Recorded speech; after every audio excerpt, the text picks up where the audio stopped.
Unit 1C, Lesson 3. This lesson aligns with 6.2 in your textbooks. The one standard we are going to discuss, graph polynomial functions identifying zeros when suitable factorizations are available and showing end behavior. By the end of this lesson, you will need to be able to explain how to use a polynomial's degree and leading coefficient to determine the end behavior of the graph. And that is what we're going to discuss next. Here is a chart showing the basic rules for end behavior dependent on the degree and the leading coefficient. So when looking at the degree, first we need to determine whether it is an odd or even number. And also we have to look at the leading coefficient to determine whether it is positive or negative. So there's 4 different cases we can have when talking about the end behavior for polynomials. So the first one, if we have an odd degree with a positive leading coefficient, as we go to the left, our graph is going to decrease. As we go to the right, the graph is going to increase. If we have odd degree and a negative leading coefficient, as we go to the left, the graph will increase. As we go to the right, the graph will decrease. For even degree, if it's positive, we're going to form a smiley face. If our degree is even and the leading coefficient is negative, then we're going to have a frown face, similar to when we talked about quadratic functions. Quadratic, degree 2, even degree follows the same rule. Also, we have what's called turning points. If we're talking about turning points, the most we can have is we take the degree n and subtract 1 from it. For instance, if we have a polynomial f of x equal to x to the 5th minus 3x, degree 5, so if we're trying to determine the number of turning points, we would take 5 minus 1. There would be at most 4 turning points. There doesn't have to be that many. That just tells us that is the most there can be. Now we're going to use those rules to sketch the graph of the following polynomial. We have f of x is equal to x cubed minus 2x squared minus 8x. First, we need to factor this polynomial to find the zeros.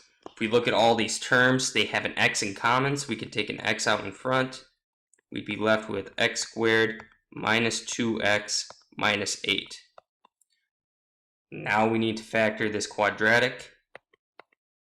So we have x.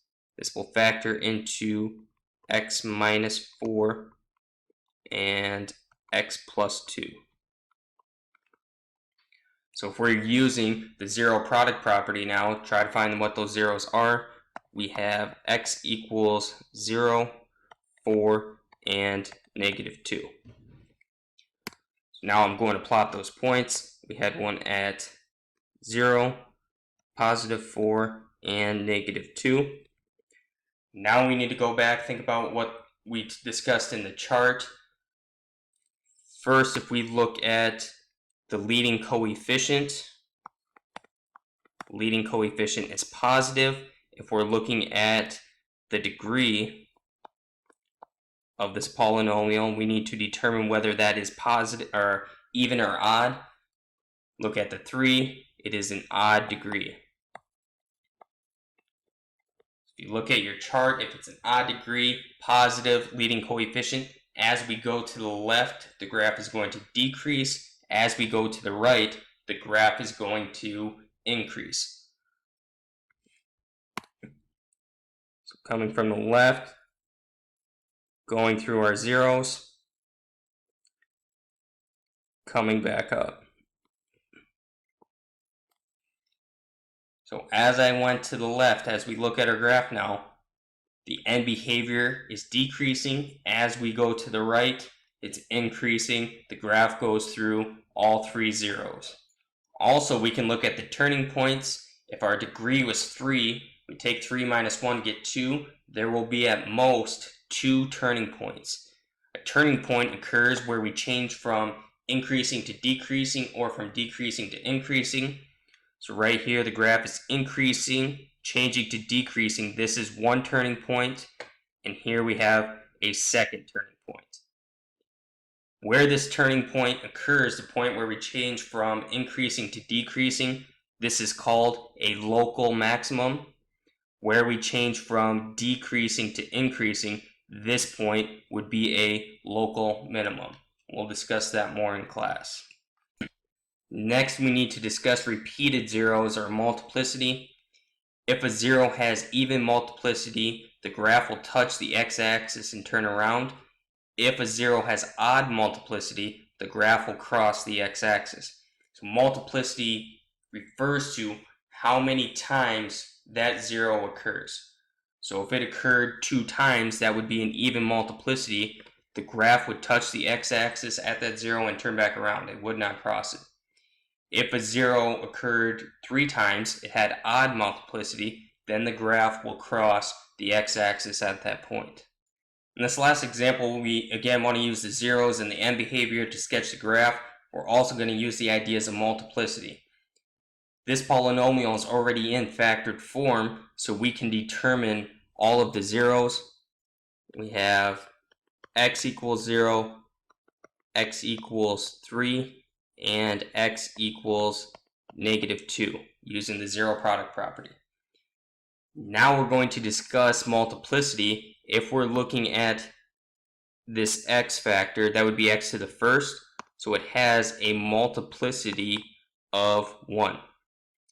If we're looking at the factor for x minus 3, that occurs twice, so it has a multiplicity of 2. Now the last one, looking at the factor of x plus 2, this factor occurs 3 times. It has a multiplicity of 3, so the multiplicity for x equals -2 is 3. Now we want to determine the leading coefficient. A couple ways we could do that. We could multiply this polynomial out to get it in a standard form, or we can look at the coefficients in front of all of our x variables. If we would multiply this through, all of our coefficients are positive, so our result will be positive. So we do not have to write this out to get it into standard form. Next, we need to determine the degree for this polynomial, and we're going to use the multiplicity of all of our factors to find the degree. So if I add up 1 plus 2 plus 3, the degree of this polynomial, if we factored it out, or excuse me, if we multiplied it out to get it into standard form, would be 6, which is even. So we have an even degreed polynomial with a positive leading coefficient. So now we're going to use all the ideas we discussed to draw the graph for this polynomial. X equals 0, x equals 3, and x equals -2. So if we have an even degree and it's positive, we're going to form some sort of smiley face. Okay, as we go to the left, our graph will be increasing. As we go to the right, our graph will be increasing as well. So if I'm looking at x equals -2, has a multiplicity of 3. If the multiplicity is odd, which this is, it's going to cross the graph at that point. So I'm coming down, I'm going to cross at that point. Now I'm going to go through to x equals 0. That has a multiplicity of 1, which is odd, so the graph will cross through x equals 0 as well. And now we have to approach our x equals 3, which has a multiplicity of 2. If the multiplicity is even, it's going to simply touch the x-axis and turn back around. It will not cross. So if we continue this, we'll cross and turn back around. We have a crude smiley face. Okay, as we go to the left, the graph's increasing. As we go to the right, the graph's increasing. Since we had odd multiplicity for these two zeros, the graph crosses. Since the multiplicity was even, we simply touch the x-axis and turn back around. If we wanted to look at the number of turning points for this graph, we take our degree 6, subtract 1 from that. There would be at most 5 turning points for this graph. There doesn't have to be that many. This just tells us there would be at most 5. Looking at our graph, there are only 3. We have a turning point here changing from decreasing to increasing. This would be a local minimum. We have another turning point here where we're changing from increasing to decreasing. This would be a local maximum.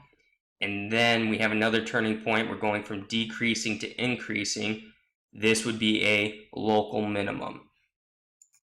We discussed a lot of information in this lesson. Make sure you understand how the degree and the leading coefficient are going to affect the end behavior for the graph of a polynomial. Also understand how the multiplicity of the zeros for the polynomial are going to affect the graph.